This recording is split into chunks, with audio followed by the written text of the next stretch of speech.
He tossed his phone onto the kitchen counter without even looking at me. "Can you help? I forgot my password." The kettle hadn't even started boiling yet, but my heart was pounding like I was about to open the door to a secret life. I'd known, for months, that something about him had changed. But I wasn't ready to see just how much. 10 seconds later, I wished I'd never touched that phone. "My name is Olivia. Mark and I have been together for 6 years. Mornings used to be simple. He'd start the coffee, I'd set the plates, the radio murmured headlines, our cat hunted toast like it was wild prey. We were good at quiet. Or I thought we were. Then the quiet got heavy. His phone, always face down. New earbuds, always in. Work calls that somehow happened late at night. A new cologne I didn't pick. A passcode he forgot to mention. Weekend plans disappearing from our shared calendar. A cafe receipt for 2 in his jacket pocket, with no trace of my name. I wasn't hunting for answers. I was holding on to us. But the answers landed on my kitchen counter anyway, along with his phone, a casual "can you help?" and eyes that wouldn't meet mine. The kettle began to hiss, steam curled up in a thin ribbon, coffee bloomed in the air, and I knew, whatever I touched next would split our life into before and after. That morning felt normal. The same soft light spilling through half-sheer curtains. The same slow spread of fresh coffee in the air. The cat circling my legs, tail brushing my ankle, trying to calm me into feeding her early. The kettle hissing on the stove, the radio mumbling about traffic and weather, layering into the comfortable background noise of our home. I stood at the sink, mug in hand, and thought about how strange he'd been lately.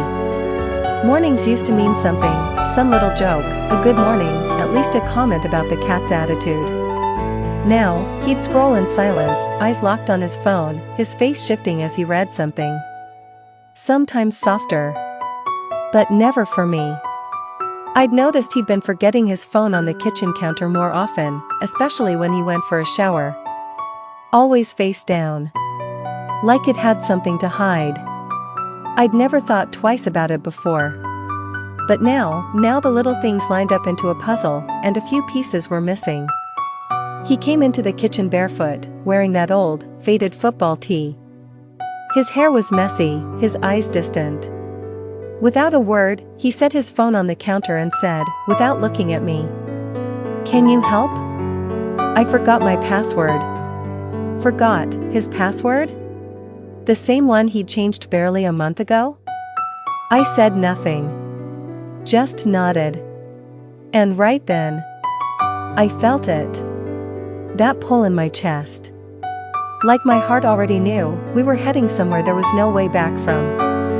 He said it so casually, most people wouldn't have thought twice. But I knew, under that tone, something was always hidden. The phone lay face down on the counter. His finger lingered on the back for a moment, like he didn't want to let go. Then he walked to the sink, poured himself some water, acting like he was just waiting. I picked it up. Cold metal, heavier than I expected. The lock screen lit up, asking for a passcode. I knew this phone almost as well as my own. But the code? He'd changed it a month ago. Said it was because of an update. And somehow, never told me what it was. "How'd you forget it?" I asked, keeping my voice neutral. He shrugged, took a sip of water. "Just tired. My brain's off today. Try 0317, maybe. 0317, his birthday. But he'd never used dates as passwords. It was too easy for him. I typed it in. Wrong. He stood with his back to me, sipping water slowly, shoulders a little too stiff, like he was listening to every tap of my finger. Try. 0409, he said after a pause. Could be that. 0409, our anniversary. Also wrong. That's weird, he muttered, walking closer. Here, let me. He took the phone but didn't even glance at the screen. Instead, he hit the side button and handed it back. I'll remember later. Doesn't matter. And right then, I knew he did not want me in that phone.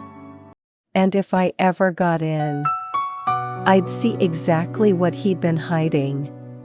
He set his mug in the sink and said he was going to show. Seconds later, the water was running in the bathroom. The phone was back on the counter. But now, the screen was lit. A notification was waiting. And something in me whispered, now or never. I stared at the screen, feeling time slow around me.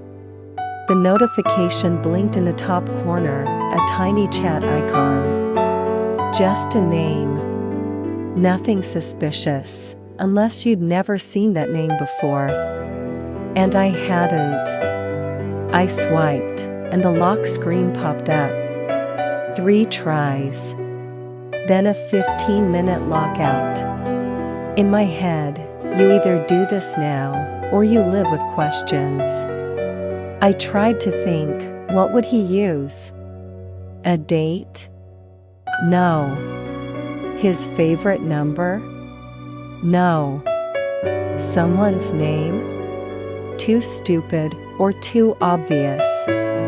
My fingers shook as I typed in a code he'd used years ago on his old laptop. The screen blinked and unlocked. My stomach dropped. The first thing I saw was the chat list. Most were normal, but one was pinned to the very top. The name was short, masculine, and next to it, an audio message icon. I froze. I'd been ready for any woman's name, but this wasn't that. I opened the chat. At first, nothing strange. A couple of short texts about meeting at the gym, talking about a game, photos from a Friday night, just the two of them, side by side at a bar. I knew his best friend, Alex. We'd all hung out together before. But lately, Alex had all but disappeared from my life. I scrolled up. The messages got longer. Less about sports, more about feelings. You looked so good tonight, I can't stop thinking about it. Smiley face. Reply, that's what you do to me. A cold knot formed in my stomach.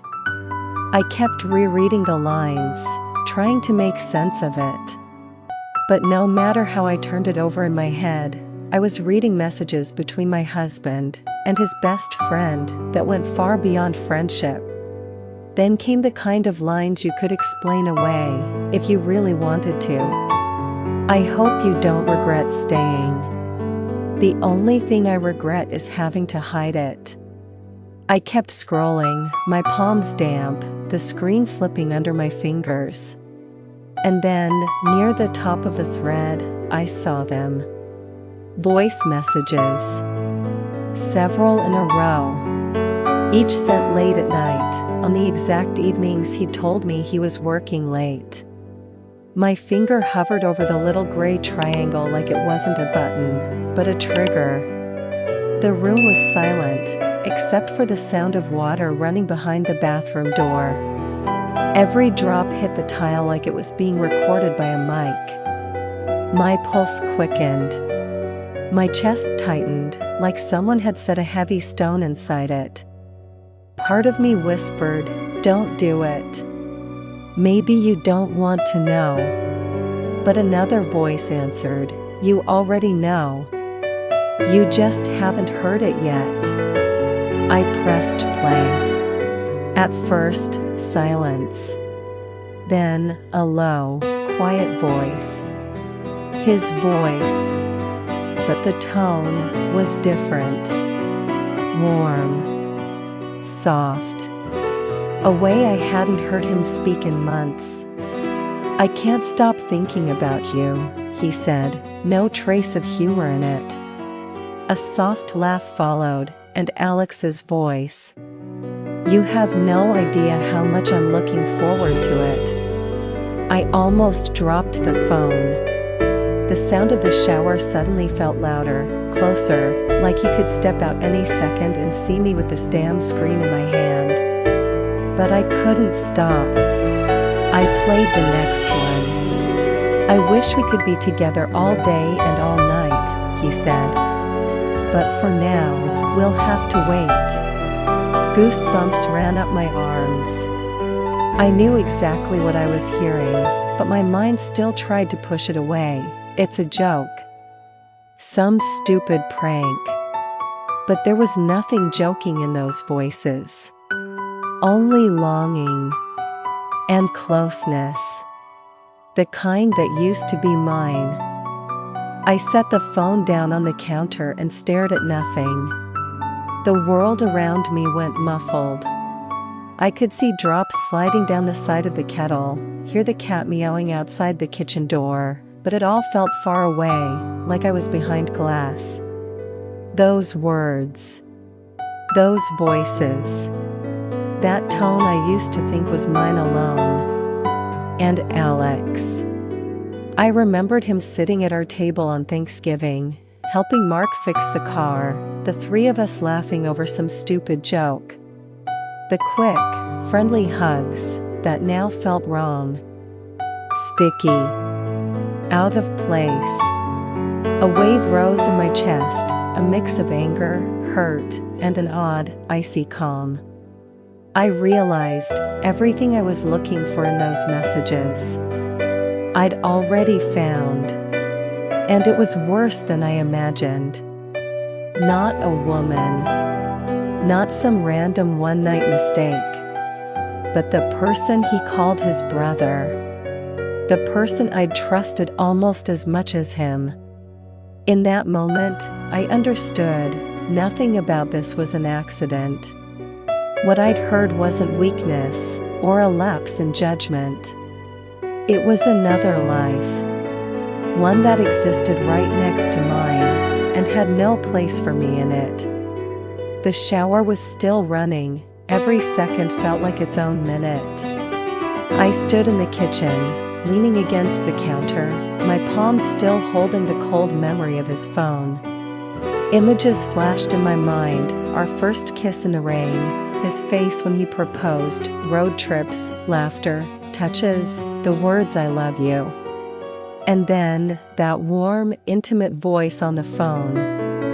Words he hadn't said to me in a year. I pictured him stepping out of the bathroom, wet hair, towel over his shoulders, that easy little smile he wore when he thought he had everything under control. I thought about staying quiet, pretending I didn't know, gathering proof, saving it for later. But another thought burned hotter, now. While water still dripped from his hair, before he could slip back into the world he built from lies, I could hit him with something he'd never forget. I walked to the counter and picked up the phone again. Opened the chat. The voice messages were still there. I knew, if he deleted them, I'd have nothing. And in that moment, I decided I wouldn't give him time. Not for excuses. Not for explanations. Not for another lie. The bathroom door opened, and a cloud of warm steam drifted out. He walked in, towel over his head, and froze for a second when he saw me standing at the counter. "What's with the serious face?" he asked, voice light, almost playful. I didn't answer. just held his phone in my hands, screen turned toward me. "Oh, you remembered the password?" he smirked, reaching out. I didn't move. "No. I just opened what you've been hiding so carefully." His smile faltered, not gone all at once, but dimming slowly, like a light bulb before it burns out. "Olivia, what are you?" "Listen," I cut in. I pressed play. And in the silence of the kitchen, his voice filled the air.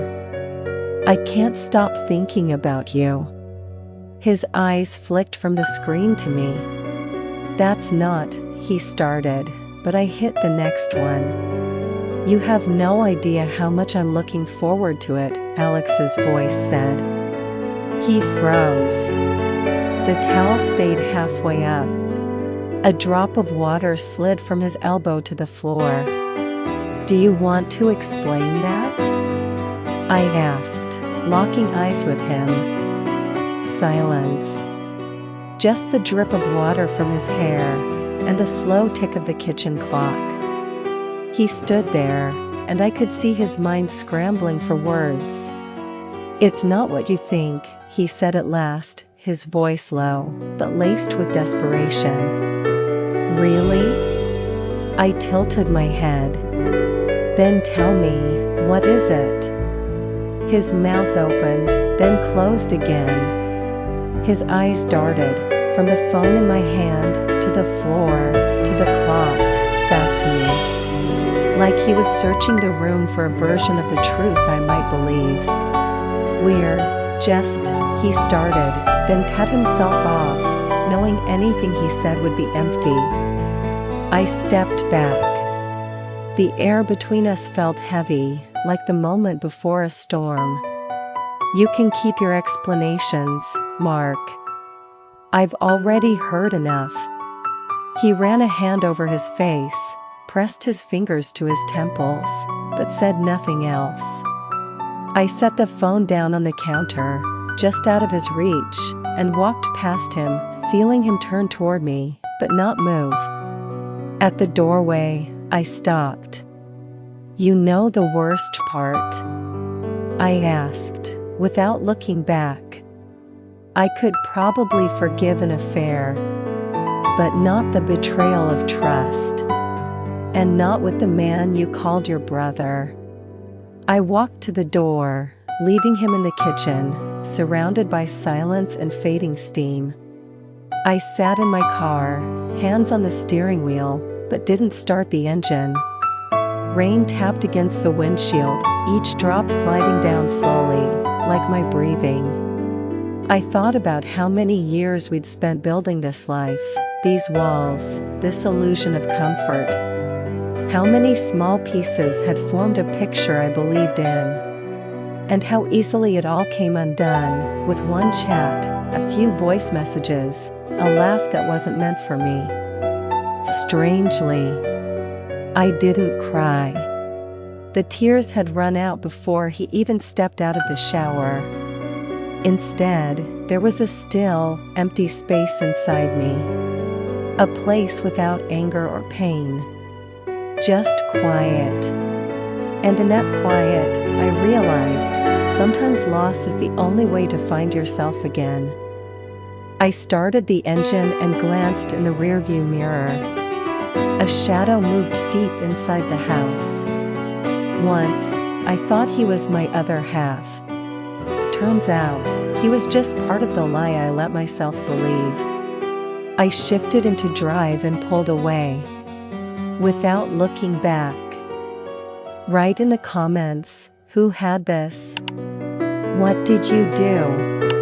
Subscribe to the channel, like, and maybe we will help someone with our stories.